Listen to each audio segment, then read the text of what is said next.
lutter contre cette corruption. Merci. La parole. Monsieur Sedowski. Merci, Monsieur le Président, Monsieur le Commissaire. Le PPE est convaincu que l'Union européenne est basée sur les valeurs telles que la transparence, l'intégrité et la protection des droits de l'homme. L'Union européenne a l'obligation de garantir les droits de l'homme et les libertés fondamentales à tous ceux qui décident de dénoncer la violation de ces valeurs.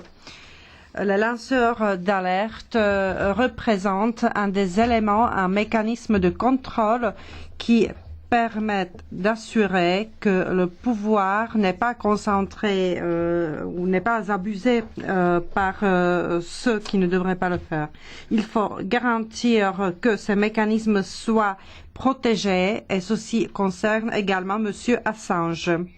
Malgré mes réserves personnelles vis-à-vis de la personnalité de M. Assange, nous ne pouvons pas ignorer ce qu'il a fait parce que ceci nous a permis de comprendre la complexité des événements internationaux. Il y a des gens qui ont l'intérêt à balayer certaines choses sous le tapis et les gens tels que Julian Assange ne sont pas vraiment confortables. Mais ne n'oublions pas que ces lanceurs d'alerte peuvent très facilement devenir des victimes des accusations non justifiées.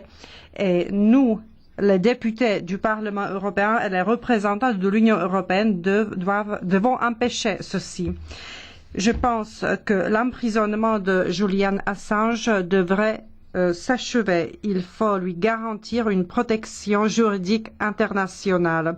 Si l'Union européenne ne garantit pas une protection suffisante à Assange et aux autres lanceurs d'alerte, c'est un mauvais message pour ceux qui veulent dénoncer les délits. Merci. Honorable Flanagan. Flanagan. Alors en fait, il y a énormément de choses qu'on entend dans ce Parlement. On voit un peu ce qui est dit, mais après on entend un peu ce qui se passe dans la réalité. Et en fait, c'est tout à fait le contraire de ce qui a été dit. Il y a 8 ans, Jagannathan Chagamana a démissionné.